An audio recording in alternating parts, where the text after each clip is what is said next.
Nesse Dia das Mães, que é tão especial, eu gostaria de falar da mãe de todos os seres humanos, que é Eva. Gênesis 3, versículo 20. Gênesis 3, versículo 20, diz que, e deu o homem o nome de Eva, a sua mulher, por ser a mãe de todos os seres humanos. E deu o homem o nome de Eva, a sua mulher, né? Adão deu o nome a ela de Eva, significa ser vivo, ser vivente, aquela que vive, por ser ela, então, Eva, a mãe de todos os seres humanos. Que preciosidade, que texto interessante, dizer que nós temos uma mãe em comum.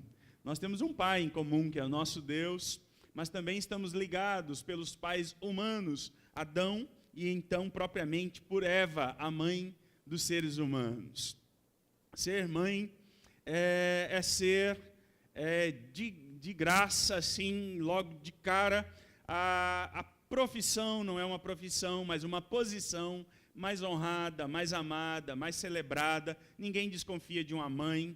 Mãe está em alta conta, em alto conceito por todo ser humano. Quando a gente vê uma notícia, alguma questão envolvendo uma mãe que pisou na bola, causa um negócio na gente, uma revolta, porque mãe não, todo mundo, pai você já sabe, pai é pai, mas mãe não, mãe a gente não aceita que a mãe pise na bola, porque a gente tem uma expectativa que mãe é aquela que vai expressar o que tem de mais doce, mais belo e mais nobre em toda a história, em toda a humanidade. Ela é aquela que tem, sim, a missão mais doce, mais nobre, mais especial. Mas, para isso, ela vai enfrentar lutas e batalhas muito pesadas para cumprir a sua missão. Ser mãe nunca foi fácil. Ser mãe nunca foi tranquilo. E nunca será também, porque a sua missão é nobre e por ser nobre é pesado. Porque uma mãe, ela não responde só por ela. Vocês já observaram? Uma mãe responde por ela, que não é pouca coisa. Ela responde pelos filhos que dependem diretamente e totalmente dela. E do marido que também depende dela. Não existe um lar estruturado na ausência de uma mãe que controla, que cuida, que acha as coisas que a gente perde. E que eu acho que elas perdem, porque só elas sabem onde está. E essas coisas todas. Ser mãe é colocar sobre as costas um fardo pesado para lidar todo dia. A boa ordem do seu lar, e muitas, como nós vemos um texto pela manhã, nossa irmã superintendente leu aqui, a mãe está aberta às possibilidades do mundo, e tantas coisas acontecem que passam pela mão de uma mãe atenta, dedicada, zelosa, e tudo é objeto, então, no seu lar, a família, marido, filhos, da máxima atenção e zelo e dedicação de sua mãe. A figura da mãe é central na nossa vida, é central na história desta igreja. A figura da mulher, da mãe, é central na história das Escrituras Sagradas. No plano de redenção de Deus, está a mulher presente lá, ativa, e por meio dela, Deus cumpre os seus planos maravilhosos. Então, ela é de grande importância na nossa vida. Olhar para a vida de Eva como a mãe de todos os seres humanos, de toda a humanidade, segundo disse o livro de Gênesis 3:20, é olhar, então, para ela e traz para nós uma preciosidade de conhecimento, de entendimento de quem nós somos, das lutas que enfrentamos, os desafios que estão diante de nós, os desafios de toda mãe, o desafio de toda mulher. Nós vamos observar isso aqui no livro de Gênesis, na vida de Eva, como a mãe de todos nós, a mãe de todos os seres humanos. E eu gostaria de olhar para o texto aqui e notar algumas questões que são de grande importância para nós. Os privilégios de Eva como a mãe de todos os seres humanos, as tentações que ela estava exposta e como ela lidou com isso, os desafios ou consequências das tentações que ela fracassou, como nós já conhecemos, e as esperanças que Eva cultivava no coração e que toda mulher, que toda mãe cultiva no seu coração também. Nós podemos olhar para a vida de Eva, então, e observar tantas coisas que pode se falar desse começo. A história do mundo começando, tudo muito princípio aqui, como Gênesis é o começo de todas as coisas, um mundo recém-criado, tudo na sua forma original, tudo intacto, tudo belo, tudo acontece de modo organizado e especial. Nós não conhecemos um mundo assim. Nós conhecemos um mundo cheio de acidentes, um mundo cheio de conflitos, um mundo cheio de rupturas, um mundo cheio de tribulações, podemos dizer, de todas as sortes. Mas aqui não, aqui é um mundo especial. E Eva foi criada nesse ambiente privilegiado. E nós podemos observar os inúmeros privilégios que Eva teve. Ela viveu como primeira mãe aí os seus privilégios de viver num jardim. Nós não vivemos num jardim. Nós vivemos num mundo terrível, conflituoso, num mundo atribulado, de inúmeras situações adversas. Eva foi criada e viveu, ela foi criada pelas mãos do próprio Deus. Ela foi formada, o modo com que o texto diz que Eva foi criada, Adão dorme, Deus faz Adão dormir, e alguns estudiosos dizendo que aqui é uma anestesia geral que Adão recebe para ele dormir, e da carne de Adão, Deus tirou Eva e fez ali, a linguagem é tão bonita que Deus construiu, que Deus fez com capricho, e nós sabemos que ele fez isso mesmo com muito capricho. O ser humano foi meio do barro, assim, alguns do cascalho mesmo, né? Mas a mulher foi feita de modo belo, de modo especial, pelas mãos de um belo arquiteto, e aqui está mostrado isso, de modo que os dois se correlacionam, Adão e Eva se harmonizam entre eles, se encaixam plenamente, e há um vínculo bonito que Deus os criou para viver assim, de modo especial. Ela viveu num momento especial, então, de ser criada de modo belo por Deus, num jardim especial, em plena, tem uma palavra que define a vida aqui, é a palavra harmonia.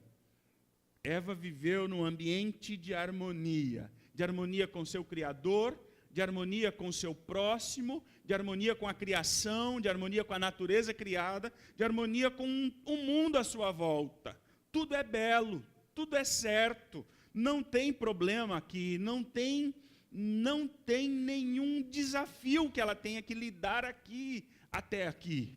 Tudo é certo, tudo é tranquilo, tudo é pacífico. Ela desfruta, ela e Adão, de um relacionamento próximo com Deus. Ele desce o jardim pela viração do dia. Pela viração do dia, no horário, segundo o horário e a cultura, seria por volta de depois do almoço. Num momento especial de caminhada pelo jardim, eles expressam um profundo relacionamento de amizade, de intimidade, de diálogo, de comunhão com Deus. Algo que nós não conhecemos plenamente. Em Cristo Jesus, esse relacionamento vai sendo restaurado, mas aqui há um relacionamento pleno, um desfrutar de uma amizade sem culpa, sem medo, sem pecado, um relacionamento de amizade pura e simples com Deus. Era um ambiente maravilhoso. E assim era com seu marido. Como seria um relacionamento do ser humano sem crises, sem tribulações, sem discussões, sem intrigas?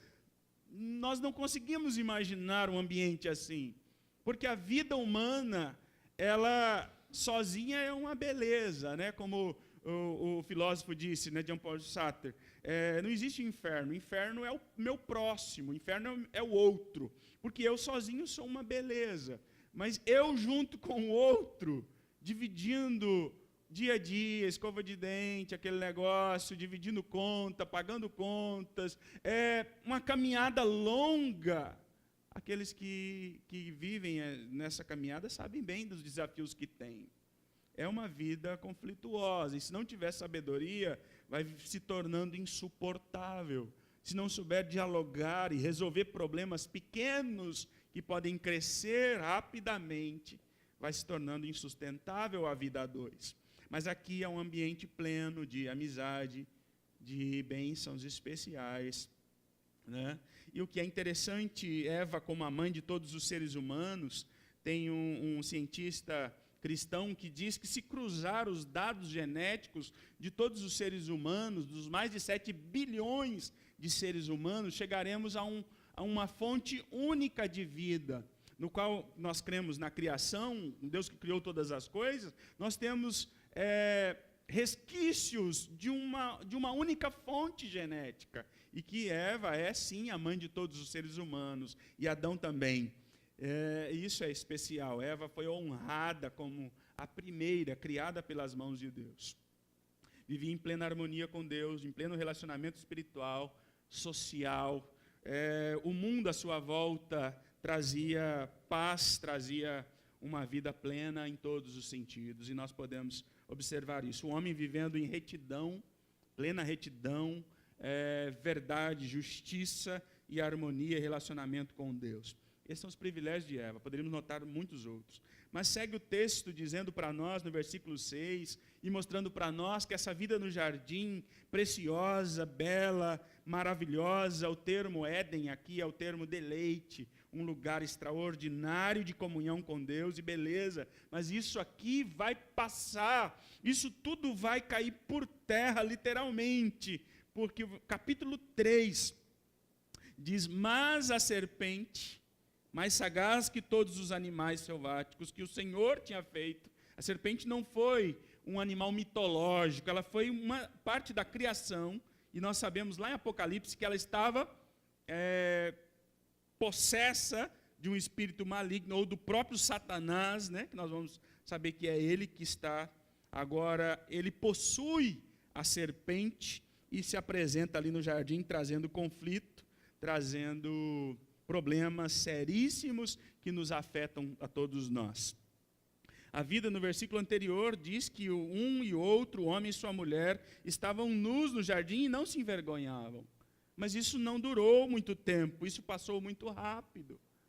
É interessante que alguns estudiosos dizem, nós não temos tempo de abordar a questão da queda de Satanás, mas é uma questão aqui, que ele é jogado do céu, e nós não sabemos por quanto tempo ele cai sobre a terra, e ele já começa a colocar em ação o seu plano.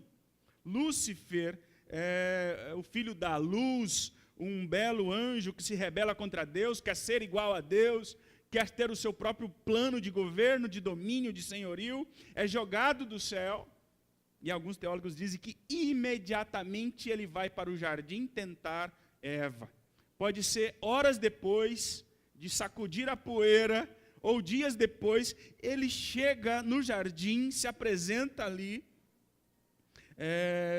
e começa o seu plano de levar o homem e a mulher para ter o seu próprio plano também de autonomia, de governo e de senhorio, ou de ser igual a Deus, porque esse era o seu plano original. E nós vemos as tentações que Eva, então a serpente é muito sagaz, ela percebe que Eva, num momento, está mais vulnerável, talvez não esteja tão próximo do seu marido, está ali diante do jardim, olhando a beleza de tudo que Deus criou, e Deus disse: vocês podem comer de tudo que eu fiz, o jardim é para vocês, mas tem a árvore do meio do jardim, a árvore do conhecimento do bem e do mal, e dela vocês não podem comer, porque ela traz morte para vocês, não é para vocês, não está disponível para vocês.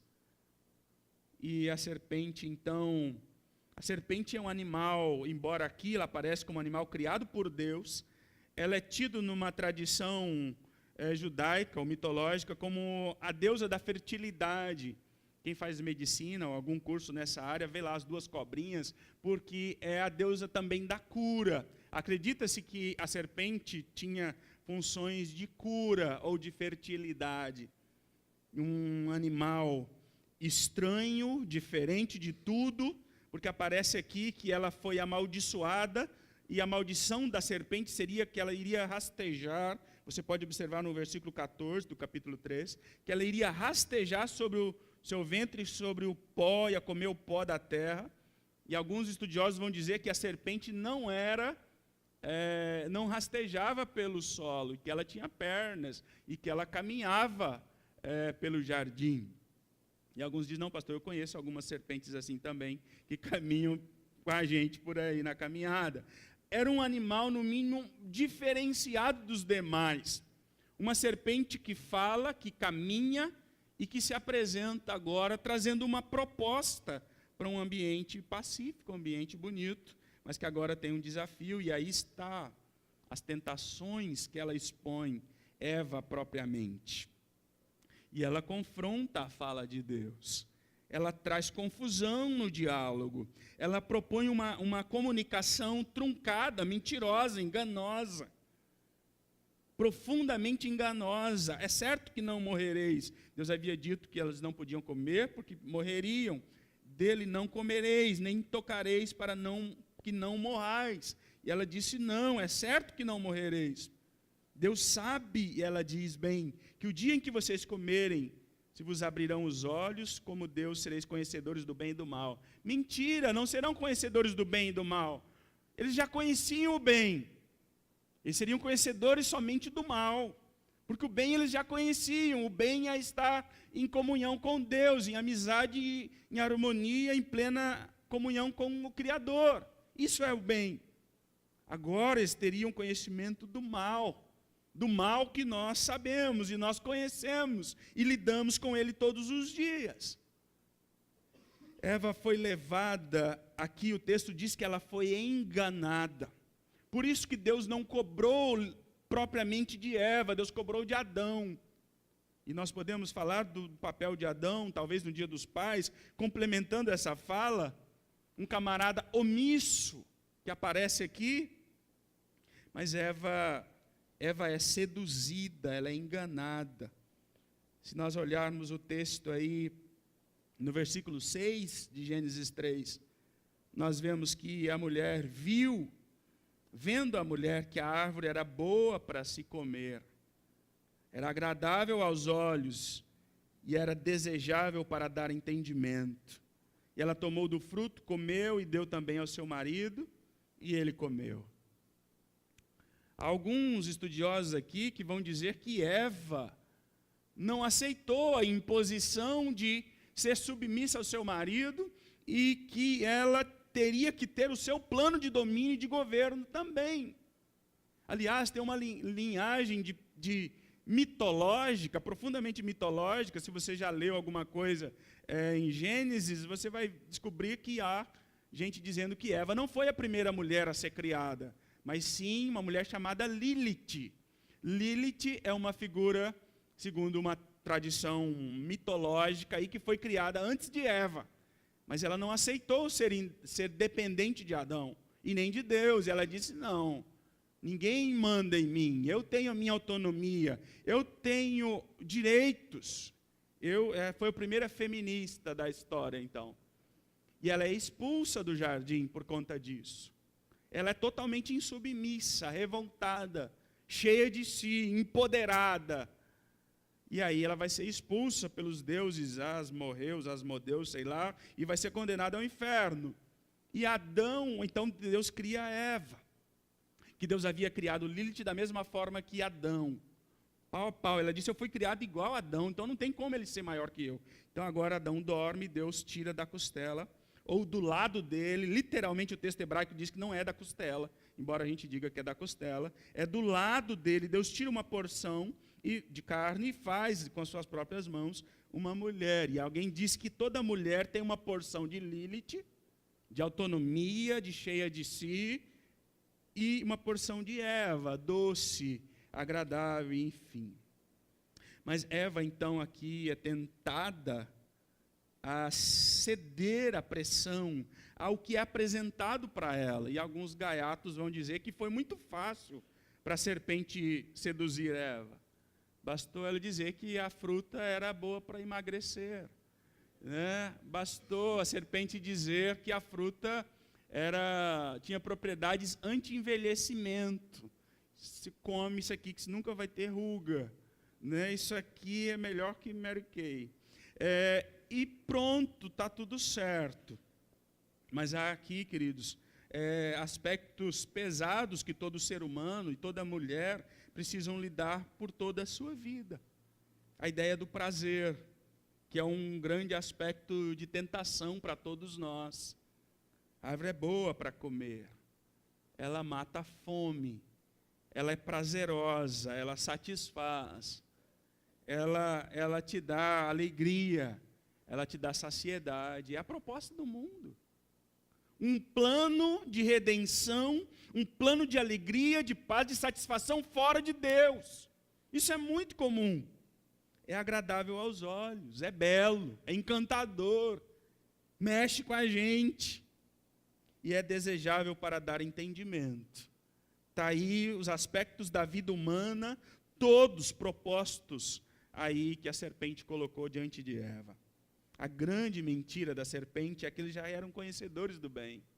Eles passariam a conhecer o mal. E eles passaram, então Eva comeu e levou ao seu marido. E alguém disse que ela levou ao seu marido e seduziu o marido para que ele pudesse comer também. Adão sabia o que estava fazendo. Talvez Eva até agora tinha sido enganada. E eles comeram morte. Eles comeram o fruto da morte. E isso só vai ser revertido, querido, lá no Novo Testamento, com a vinda de Cristo, com a ceia do Senhor, com a árvore da vida do meio do jardim, em Apocalipse. E a ceia que é a reversão da morte, porque ela é o pão da vida e não mais da morte.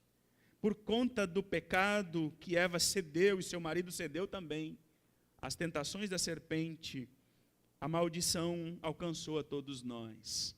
Por conta dessa tentação que elas cederam, os desafios que eles tiveram que lidar, propriamente Eva, a mãe, nós também conhecemos muito bem. A partir do versículo 14, nós vemos que o mal dá as suas caras. Então o Senhor disse à serpente, então tem uma maldição em 3 pontos, a serpente, Adão e a mulher. Deus amaldiçoa a serpente, dizendo para ela: maldita és entre os animais domésticos, e você vai comer o pó, vai rastejar, vai ter inimizade entre a serpente e a mulher, e entre a descendência da mulher e o descendente, e este vai ferir a cabeça da serpente e vai ferir o calcanhar. Está falando do descendente, do Messias que viria, e nós sabemos que isso vai crescendo, o evangelho vivo e redentor daquele que viria pisar a cabeça da serpente. Mas para isso ele morreria numa cruz, para redimir o ser humano caído em pecado. Mas o pecado traz separação de Deus. O pecado traz, por conta dessa separação de Deus, uma sede de Deus.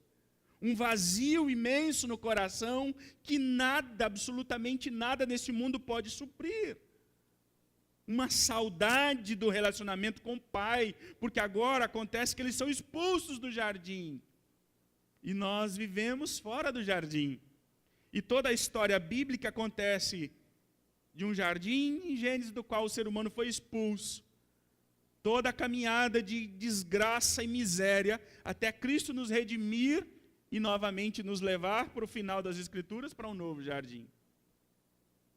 A vida acontece, agora surge aqui um abandono, e com ele a culpa, a vergonha, e com ele todo tipo de sofrimento. Você pode observar algumas palavras a partir do versículo 16. E a mulher, multiplicarei sobremodo os sofrimentos da tua gravidez. Em meio às dores, dará luz a filhos, o desejo dela será para o seu marido, e ele vai governá-lo. Adão, você já que atendeu a voz da sua mulher e comeu da árvore, que eu ordenei que você não comesse, aí Deus passa a amaldiçoar a terra. Maldita é a terra por tua causa. Em fadiga, o trabalho dele vai ser pesado também. Obterás dele o sustento durante os dias da tua vida. Vai produzir cardos, abrolhos, e ele vai comer a erva do campo com suor no rosto, porque ele é pó e ao pó tornarás. A morte entra em cena. O pecado, o abandono do jardim, a dor física, o sofrimento de toda sorte, física, emocional, toda sorte de angústia e maldades que nós conhecemos. por conta do pecado humano. O pecado trouxe desafios gigantes para o ser humano.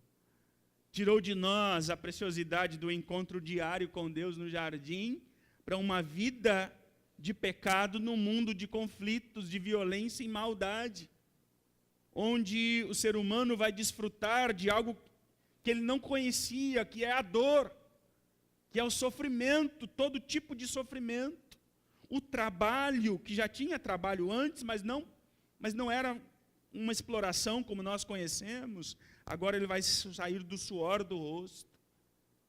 Vai haver exploração de todo tipo, o sol escaldante, as ervas daninhas. Agora o pecado vem manchar aquilo que é belo e especial, como o trabalho, trazendo a preguiça, a ganância, a avareza, o desemprego, a exploração, a miséria. A terra foi amaldiçoada, e com eles todos os desajustes da natureza que nós conhecemos bem. Todos estão sobre a maldição de Deus, e a terra geme e suporta angústia até agora. A submissão ao desejo, que era motivo de prazer, de alegria, de bênçãos, agora se torna fonte de angústia e de conflitos. Por isso que é tão difícil nós vivermos em harmonia um e outro, com os nossos relacionamentos interpessoais.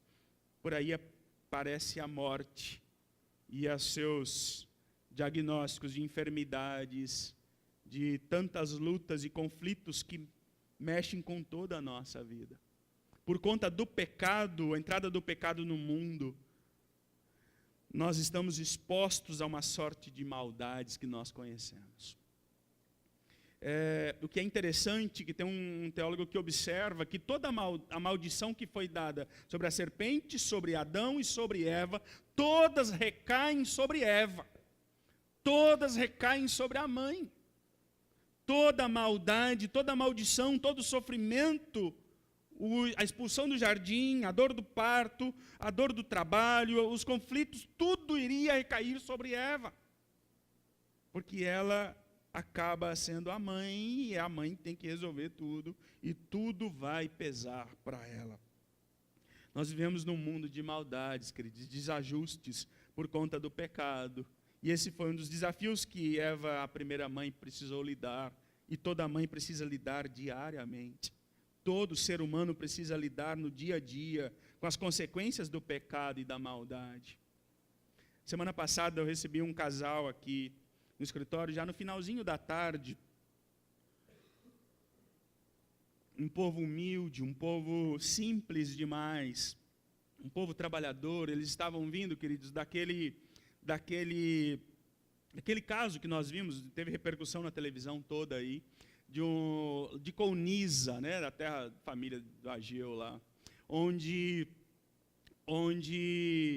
eles eram pessoas que moravam num assentamento de terra, e durante a noite, com certeza um assentamento ilegal, enfim, não quero entrar nesse mérito, mas à noite escutou tiro no assentamento. Eles acharam que era criança soltando bombinha, alguma coisa, porque normalmente se dorme muito cedo nesses ambientes.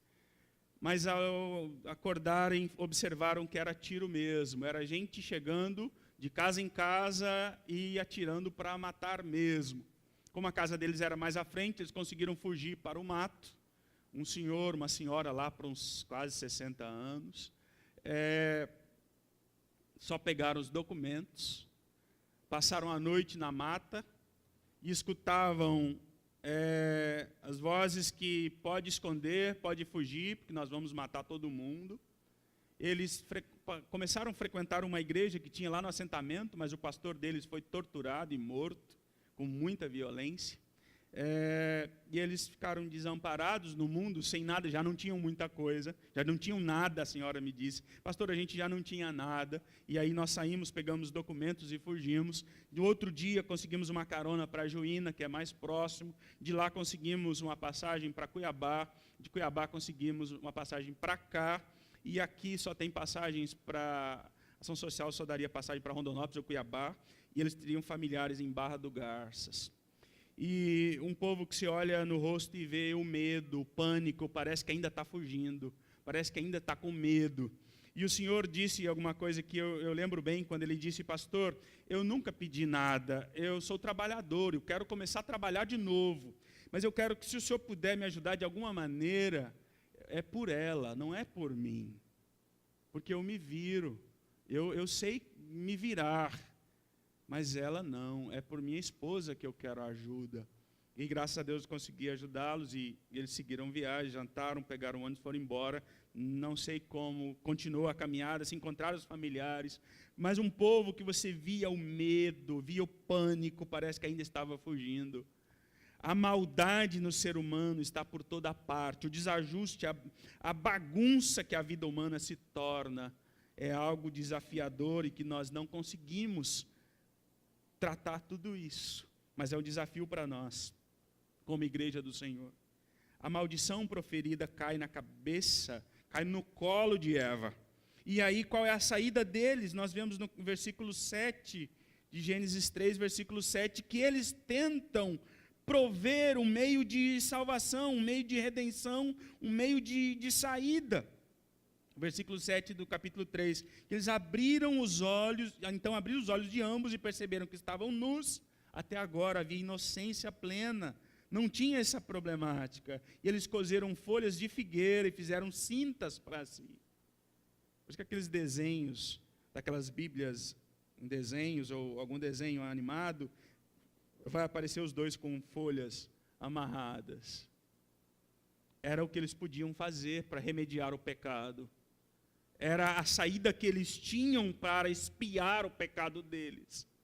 A culpa, a vergonha precisava ser tratada. Mas o que o ser humano pode diante de um mundo de maldade?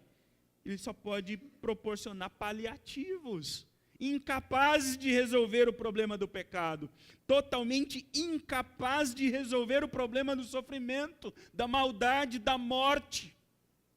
Toda a tecnologia, todo o avanço da medicina, em todas as áreas da ciência, é incapaz de resolver o problema do pecado humano e das consequências. O que vale o dinheiro, o que vale a ciência, o que vale a tecnologia, diante da enfermidade, diante da morte, diante da maldade do ser humano. É completamente incapaz.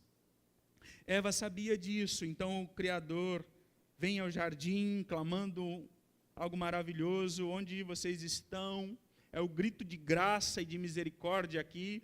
E esse cenário, embora é um cenário de castigo, de maldição, ele está cheio da graça de Deus. A gente pode observar em muitos detalhes sobre a vida de Eva, embora ela foi amaldiçoada também, mas ela pôde continuar tendo filhos. Isso é especial. E nisso está o último ponto da nossa fala, que é a esperança de Eva. Residia nisso, de que ela não foi expulsa do jardim sozinha, mas ela caminhou com seu marido, e ela pôde ter filhos. E nós vemos então aqui em Gênesis 3, os privilégios de Eva ser criada num jardim e viver em plena harmonia com Deus e com o próximo e com a natureza, as tentações que ela cedeu e ela estava exposta, os desafios que ela teve que lidar, e a esperança que ela tinha, que ela cultivou no coração, que toda mãe cultiva no dia a dia, a esperança da promessa do Deus redentor e maravilhoso. Olha o versículo 1 do capítulo 4. Coabitou o homem com Eva, sua mulher, esta concebeu e deu à luz a Caim. Então disse: adquiri um varão com auxílio do Senhor. Ela está com o versículo 15 em mente, que haveria inimizade entre ela e a serpente, e que por meio dela nasceria o descendente que viria pisar a cabeça da serpente, iria trazer redenção, libertação e salvação do pecado. E o primeiro filho que nasce, então, Caim, ela diz algo maravilhoso: adquirir um varão, um homem, com o auxílio do Senhor. Essa é uma tradução um pouco rebuscada aqui. Alguém propõe uma tradução melhor para esse texto, dizendo que Eva teria dito, em poucas palavras, adquirir um filho, Iavé. Iavé é o Redentor, o Senhor, ou aquele que vem nos redimir. Que Eva, era tão forte a esperança, era tão claro para Eva que por meio dela nasceria um filho, o descendente, a ideia é aqui, que por meio do ventre dela nasceria alguém, e por meio desse, lá na frente, de toda a linhagem, viria aquele que iria redimir o homem do pecado. Mas isso é tão claro, é tão forte para Eva, que ela está dizendo: eu já posso pisar a cabeça da serpente, porque eu dei a luz a Iavé, ao Senhor, ao Redentor. E quanto engano para Eva, quanta frustração para uma mãe, que ela acha que já pôde resolver o problema. Mas Caim não partiu a cabeça da serpente. Caim partiu a cabeça do irmão. Ele foi fruto da maldade, do pecado dela, e trouxe morte para sua casa. A morte deu as caras logo cedo e mostrou o que ela trouxe. Morte mesmo. Morte física, morte espiritual, morte em todos os sentidos. Caim partiu a cabeça do irmão por pura maldade. Partiu também o coração da mãe. Matou covardemente seu irmão. E Eva, com a sua esperança agora toda quebrada, embora ela diga algo tão bonito que toda mãe pode contar com o auxílio do Senhor, eu tive um filho. Uma outra forma de traduzir esse texto dizendo: Deus fez a sua parte e eu fiz a minha. Eu e Deus, juntos, encontramos um caminho para salvar o homem do pecado, para salvar ela mesma, para salvar o lar dela mesma. É um princípio que toda mãe pode cultivar, que a missão de mãe não é uma missão sozinha. Embora pesada, embora desafiadora, é uma missão que a mãe pode contar com Deus. Pode contar com a ajuda de Deus na gestação, criação, desenvolvimento, em toda a vida. Mas a esperança de Eva, eu falo que Eva é um grande modelo de mãe, porque se tem uma coisa que define ela, é a esperança que ela tem, que as coisas podem mudar. Isso é muito comum no coração de uma mãe. No versículo 26 do capítulo 4, ela volta a dizer a mesma coisa, mas agora com outro filho. Gênesis 4, 26. A Sete, que era um dos filhos, nasceu-lhe também um filho, ao qual pôs o nome de Enos. Daí se começou a invocar o nome do Senhor. Depois do filho chamado Sete, nasceu então Enos, e dele, a partir daí, se começou a invocar o nome do Senhor. Se até aqui, queridos, Eva tinha trazido um legado de vergonha, de pecado, de maldade, de consequências terríveis do pecado, é por meio dela que se começa a invocar o nome do Senhor. E você olhando por aqui, não há dúvida de que Adão e Eva foram salvos, porque eles cultivaram a fé, mesmo fora do jardim. E mais, Eva passou a fé para a próxima geração. A fé no Deus vivo alcançou o filho, o neto, a próxima geração, porque eles continuaram crendo no Deus da graça, no Deus de misericórdia, que os amou, que cuidou deles, que preservou a vida deles.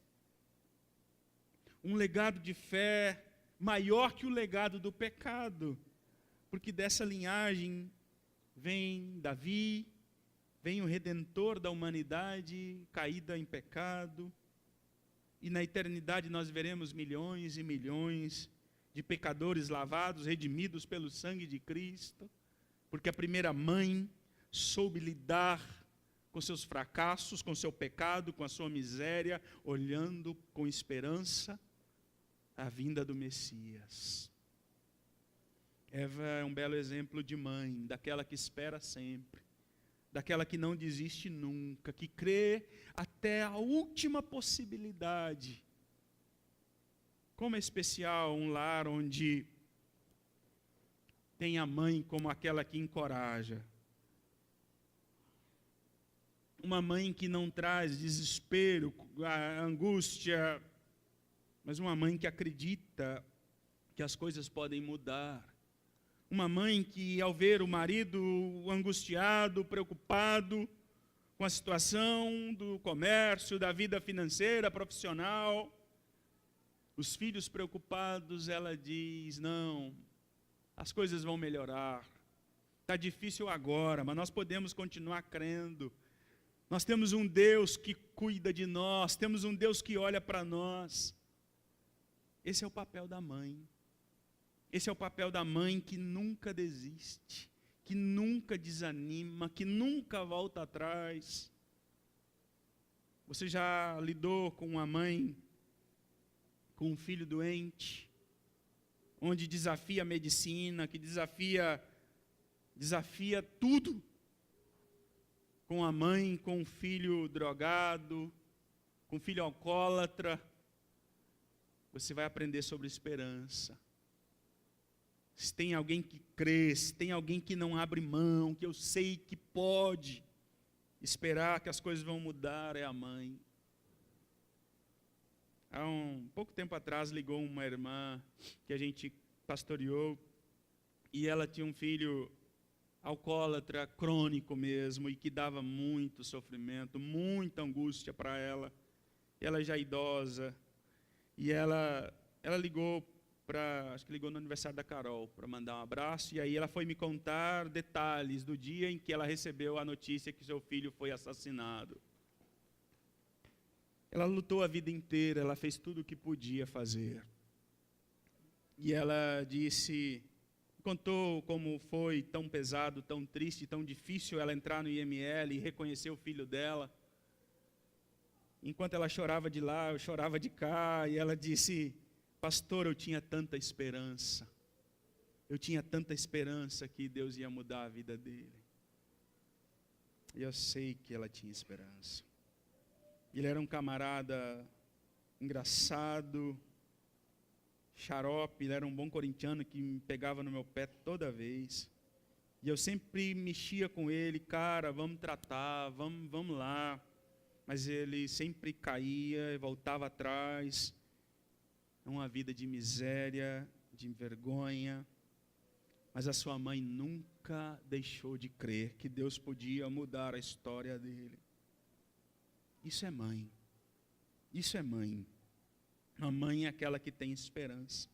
Isso que Eva tem. E essa esperança corta as Escrituras Sagradas. Essa esperança traz para nós Jesus Cristo, aquele que venceu a morte, e nele nós temos toda a esperança para lidar contra toda a maldade, para lidar contra o pecado, contra a vergonha, contra a desgraça do mundo, contra todos os desafios e tentações que nós viermos enfrentar.